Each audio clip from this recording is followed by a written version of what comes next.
Imagine if your country's capital city, right? Like all its monuments, its wealth, the entire government just burned to the absolute ground. Does your nation simply cease to exist?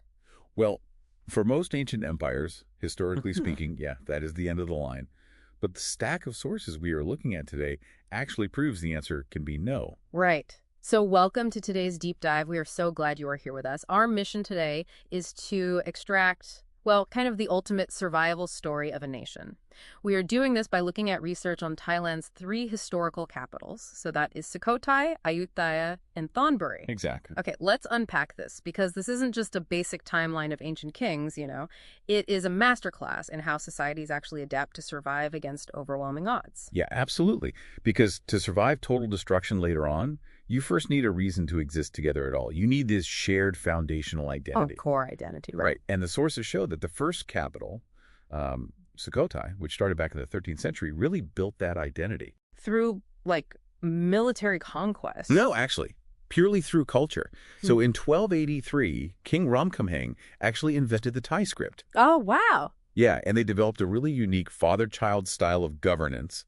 They literally hung a bell at the palace gates. A bell. A literal bell. Any citizen with a grievance could just walk up, ring it, and the king would hear their case directly to dispense justice. That is amazing. I mean, it's basically an ancient direct-to-CEO complaint hotline. Exactly, yeah. It builds serious loyalty. But wait, I remember the sources also mentioned they exported massive amounts of ceramics. If they had all this trade wealth, couldn't they just buy a massive impenetrable army? You would think so, right? Wow. But what's fascinating here is their fatal flaw. They funneled all that wealth into religion, culture, and soft power. Ah, I see. Yeah, they never built a ruthless military hierarchy.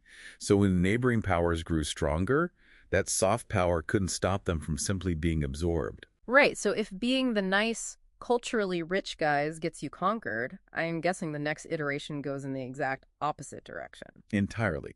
The second capital, Ayutthaya, lasted 417 years, specifically because it shifted to absolute power. Wow, 4 centuries. Yeah, they built an island fortress surrounded by 3 rivers. So like a massive natural moat.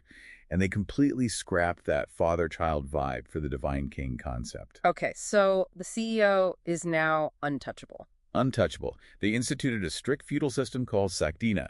It quantified exactly how much land, and therefore power, every single person was worth. From commoner to noble, right? Right. And by centralizing control like that, they amassed incredible global wealth. They even sent envoys to France to meet King Louis XIV. That is a 417-year run as a global hub. But here's where it gets really interesting. Yeah. If they had impenetrable island defenses, centralized absolute power, and global wealth, how did they completely collapse in 1767? Well, because the rivers didn't fail. The Sakdina system actually turned on itself.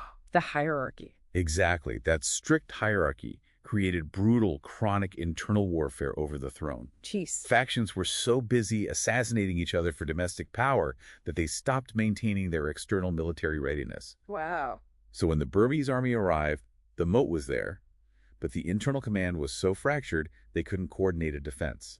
The city was literally burned to the ground. Okay, so the physical city is gone, the military is fractured. How is there even a nation left to build a third capital? This is where that original Sukhothai culture pays off.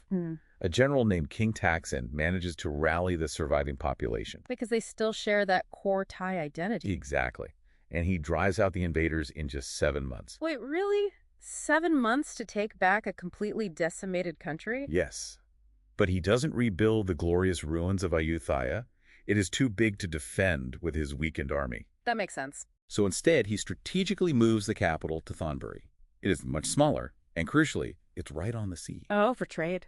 Right. Instant access to Chinese trade money, and if the enemy returns, a quick naval escape route. So what does this all mean? I mean, it sounds exactly like a bankrupt company executing a lean startup pivot. Yeah, that is a great way to put it. Like, forget resurrecting the expensive old headquarters. They prioritized immediate cash flow, agility, and pure survival. Exactly. And if we connect this to the bigger picture, Thonburi was just a brief 15-year tactical bridge. Just 15 years. Yeah. It saved the nation from extinction, acting as a triage center, until the kingdom was stable enough to move across the river and establish modern Bangkok in 1782. You know, reading through these sources, the real aha moment for me is looking at it like computers. How so? Well, Sukhothai built the cultural software, right? The language, the identity. Meh. Then Ayutthaya built the massive hardware. And when that hardware was completely destroyed, Thornbury was able to reboot that exact same software on a brand new server. That is a brilliant way to frame it. One of the historical texts actually notes, quote, "The past is the taproot, the present is the trunk, and the future is the fruit." That is powerful. And for you listening, this history is really the ultimate blueprint for resilience. But it leaves us with a pretty wild thought to ponder. Yeah. If ancient geography and trade routes forced these massive capitals to completely uproot to survive, how might modern forces, like catastrophic climate change or the shift to a purely digital world, force today's nations to pack up their concrete foundations and build their centers of power somewhere completely new?